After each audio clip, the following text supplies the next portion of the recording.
Welcome to another truth walk. We are here walking in truth, contemplating about God's creation, contemplating about the end times, contemplating about reality and everything that has to do with it. My first topic right now is going to be the coming of the Messiah. So let's establish who the Messiah is, or what the Messiah actually means. Messiah, or Moshiach, is a Hebrew word that means anointer. It's actually also in Arabic you called it Messiah, which literally translates to the anointer. So you have a correlation here between Hebrew and Arab, which are two cousin languages or even brother languages that descended from Noah and then from Shem, and then they split into different kind of families via the Tower of Babel. So how the Tower of Babel, just on a side note, and you will notice we go on a lot of side quests here. This is just how I think and how I do think. That's my method, or not even method, it just comes natural to me. I do not by any means stay on one thought and then forget the others. I try to, when I get a new thought, I try to explore as much branches as possible and go into the details and everything, and then come back to the big picture again. So yeah, so the Tower of Babel, all the languages came into existence.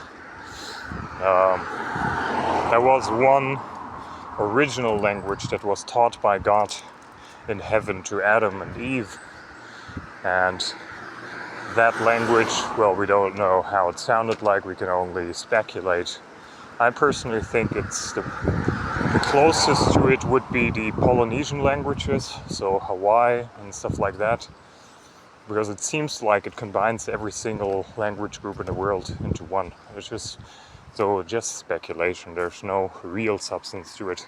Maybe in the future I explore it more and then maybe we see some substance. I don't know, but okay, so let's continue. So yeah, then all the languages split into different type of languages based on the tongue of the speaker. So let's say there were like 1,000 or 2,000 or 3,000 families of people, and every single one of those people got their own language transmitted within an instant by God, because the people they are trying to create a gigantic tower that supposedly,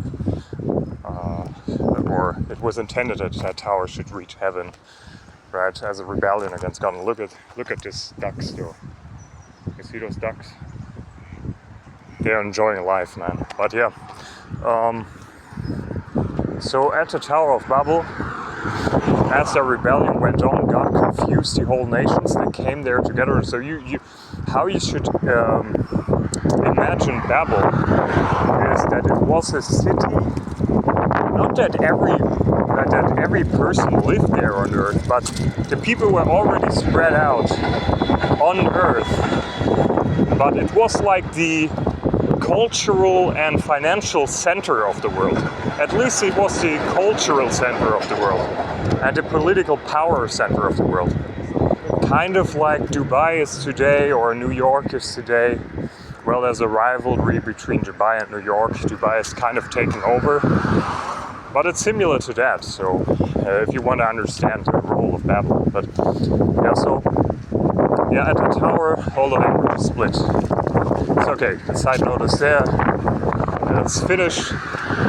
Let's go back to the topic. So Jesus Christ, the Messiah, is the Messiah. So yeah, what does the Messiah mean? The anointer, somebody who anoints somebody, right? And in the specific case of the Messiah that God mentions in the Bible, and later in the Quran and the Sunnah, is that this Messiah anoints people from their sins. So he wipes their sins away. That was his role. And that was his mission.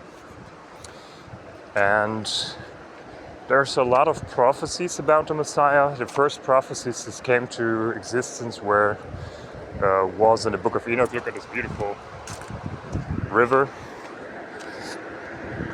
Yeah, so the first prophecies about the Messiah were probably recorded in the book of Enoch. There might be some books that predate it, but highly unlikely, because the book of Enoch, we have to go into it deeper. Where exactly we have to date the book of Enoch. Is it pre-flood? Is it right after the flood? Was it collected right after the flood by the sons of Noah, etc.? We have to really analyze that, right? But as for now, when we read the book of Enoch, we see a lot of revelations about the Messiah being the lamb that is about to come, and he's followed by a lot of other lambs that later on are going to turn to wolves, etc. But there's some prophecies hinting to the Messiah in the book of Enoch, right? There's also, to be honest with you, there's also prophecies in the Old Testament about the Messiah, namely in Genesis and what comes after, talking about Jesus Christ, in specific the Messiah that will ride on a donkey to Jerusalem, and more detailed descriptions of the Messiah. So the coming of the Messiah was already foretold. So God already foretold the coming of the Messiah, which means it was a very important happening. It was a very important event in world history, and it's a central point in God's mission upon mankind, right? And that prophecy was fulfilled 2,000 years ago. 2,000 years ago, the Messiah came and fulfilled his mission. Not completely yet. He did fulfill big chunks of it, but he is still going to come back, because now we are getting into his story more in depth, right? He fulfilled one part of it by preaching the kingdom of God, and also preaching the fire that is about to come, and the punishment that might come if you don't accept the truth, right? He preached the word to Israel, and then later through his disciples to the world. But there's still a lot of things that are about to come later. So it's not finished yet.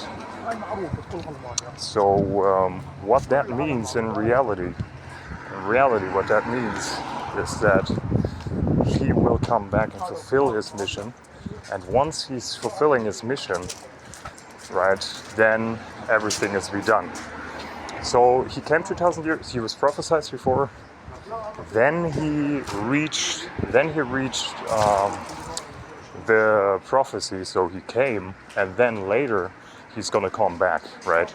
So that's the whole trilogy. If you wanna call it a trilogy, that's the trilogy he's about to do, right?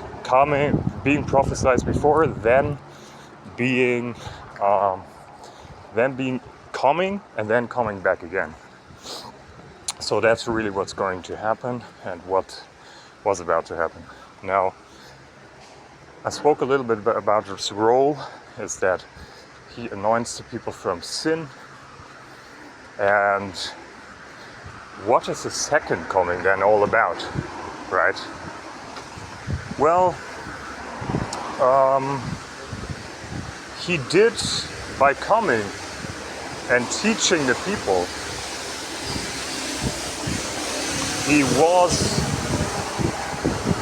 by coming and teaching the people, he was also revealing a lot of wisdoms, that if you abide by those wisdoms, that then you will go to heaven, because you are going to heaven by faith.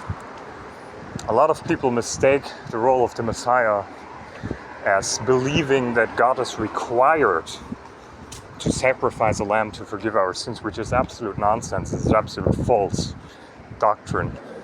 It's a fleshly doctrine. It's people that believe in the flesh and the material of the world.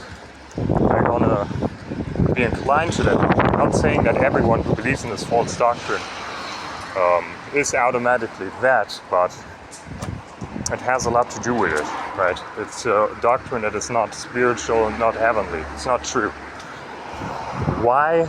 So the lamb being sacrificed to forgive the people's sins who believe in him is understood that it's a gift from God.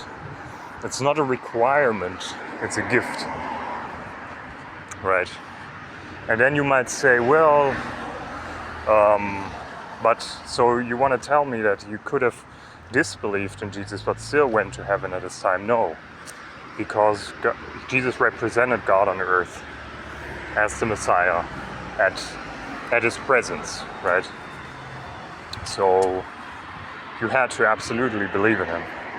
But God does not require blood sacrifice. He can gift people something. That doesn't mean that he requires it. You can also just ask God for forgiveness, and God will forgive you. And then you would say, well, a judge cannot forgive a thief in a court. That would be injustice.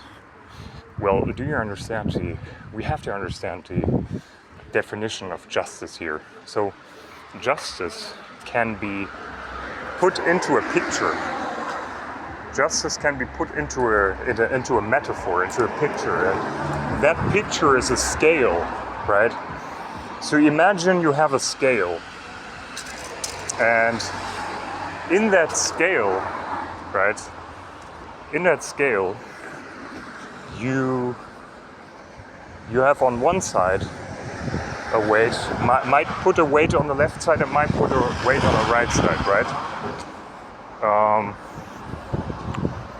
Well, if you do that, right, if you balance it out, it is just. And I think in Latin and French, it's the definition of just. There's a balance on the scale. The one side is just like the other. There's where the word justice comes from. So how do we understand it in a court of law? Well, if you commit a crime, that basically means you are overweighing one side of the scale. So you are taking an action and you're taking a right.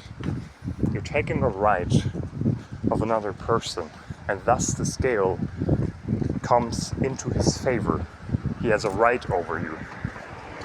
That's why it would only be just per definition of the word justice. I'm not talking about whatever philosophy or doctrine anyone follows beyond the word definition, but per definition of the word justice. If somebody's right was taken and he forgives the criminal, then it's due. Then it doesn't need to be a punishment.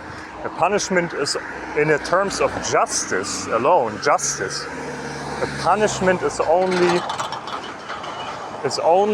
applicable. A punishment is only required as long as the scale is heavy on one side. You understand? Look at this beautiful view. So a punishment is only required as long as, let me go to the other side real quick. A punishment is only required as long as one side of the scale is overweighing. As long as that happens, that means that there's injustice, right? There's injustice. It's not just. It's not, one side is not like the other. But as soon as the one whose scale was overpowered by the weight of the guy who took his right, if this guy forgives the transgressor, then comes the moment when when punishment is no longer required because the scale is equaled. You understand? So the guy who got robbed, right? That's the guy who, let me put it like that, I don't want to record anything I shouldn't record, so wait, like this. Yeah, so as long as that's the case, right? As long as that's the case, there's basically no punishment required, if you understand it, right? And God, if you think about it, God possesses everything in the world. So he possesses the people, he possesses the heaven, he possesses the earth, he possesses basically everything, all the material on the earth, all the land, everything. So if you transgress against anything, you're really putting the justice in favor of God. I mean, you're putting the scale heavy on your side, so God now has the right to take that redemption and make the scale equal, or speakingly, making justice, right? So yeah, that's why God can forgive every sin, because he possesses everything and he can make the scale equal by forgiving, and then he's still just, because we just defined the word justice. I just defined the word justice, if you understand if you were bearing with me, right? So yeah, now that we understood the word justice, and now that we understood the concept of justice, now we can go further. Now we understand that the lamb, right? The lamb was a gift from God. It's not a requirement. God can forgive whoever he wants and however he can forgive whoever he wants. It's within his power. That's what he wants. And it's still just because everything belongs to him. Of course, God is a good God, so he's not gonna forgive the arrogant, wicked people and people of that nature. He's not gonna do that. You have to get your heart right with God. That's when he's going to, and humble yourself, that's when he's going to show his forgiveness. That's what he says, and that's what his goodness kind of dictates, right? So the Messiah is a gift from God and not a requirement, if you understand it right. When it comes to the second coming of Jesus Christ, his mission, what is this all about? Is he still going to have the role of the Messiah? Yes, he's still going to have the role of the Messiah. And there's some things that are going to happen before Jesus is coming. There's going to be some minor signs of the Day of Judgment. There's going to be a lot of things that are going to happen that are already prophesied in the books of Revelation and also in the Sunnah of the Prophet Muhammad, peace and blessings be upon him. And those signs are actually prevalent right now. They're actually prevalent. So I see you guys in the next video and explain the second coming of Jesus Christ and which signs are leading to it and what is his role and everything else. Bye.